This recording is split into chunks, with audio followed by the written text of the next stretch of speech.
Është bërë një trabi që sidomos në LDK që sa herë të humbin zgjedhjet ose rezultatet të cilat janë të pakënaqshme të kërkohet dorëheqja. Në këtë momentum në çdo subjekt politik mendoj që jo domosdoshmërisht do të dorëheqja e liderit apo kryetarit të partisë mund të ndryshojë çështjen. Në minutat e fundit dëgjova pak ata që ishin në studio kur tha se çka do prodhonte. Nuk është gjithmonë ndonjëherë dorëheqja e partisë siç ndodhi me Memlin, erdhi do të thotë në krye Bedri Hamza, nuk është që ndryshoi rezultatet, nuk është që solli suksese shumë më të mëdha. Janë disa momentume politike, kjo që po ndodh tani edhe në Kosovë, që kushdo që mund të vinë në krye të LDK-s nuk besoj që mund të bëjë diçka të jashtëzakonshme ose një surprizë e cila mund ta ndryshojë gjendjen.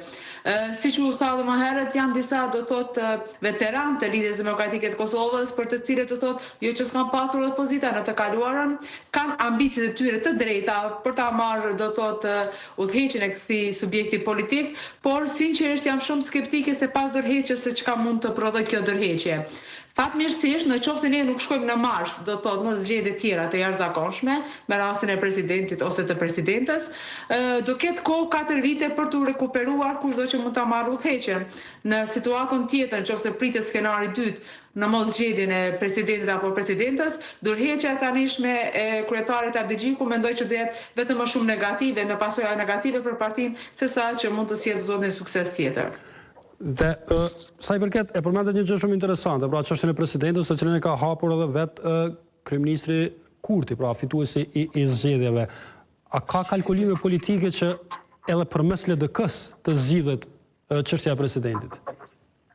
Siç po shihet, rezultati ka treguar që për formimin e qeverisë, ajo do thotë zgjatja e pajustifikueshme që ndodhi para 9 muajsh nuk ekziston më. Tashmë zotri Kurti mund ta bëjë qeverinë, por gjithashtu fatkeqësisht kjo tjetra që është, unë jam shumë kundër që presidenti do thotë ose presidentja të jetë në këtë format që është tani, sepse jam jashtëzakonisht mbështetëse e idesë që duhet të zgjidhet nga populli. Pazaret politike gjithmonë kanë ekzistuar në zgjedhjen e presidentit apo të presidentes. Andaj në këtë momentum, nëse zotri Kurti nuk ka nevojë në konkretisht në këtë rast për Lidhjen Demokratike të Kosovës për formuar qeverinë, mendoj që nëse do një stabilitet institucional, do thoya, jo politik, nëse do të stabilitet institucional, duhet të mirë mendoj një koalicion apo një marrëveshje partijake siç e kanë quajtur ose me PDK-n ose me LDK-n.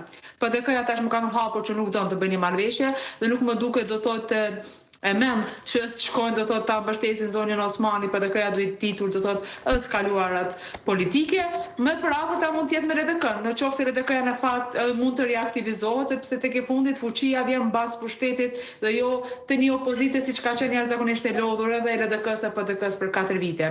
Andaj do të rekomandoja do ishte më e udhës për të mos shkuar në një proces tjetër zgjedhor në prill, pas përfundimit do thotë të mandatit zyrtar të zonjës Osmani, atëherë zotri Kurti duhet ta mirëmendojë nëse duhet të shkojë një koalicion të bëjë numrat për presidentën, nëse do të jetë zonja Osmani.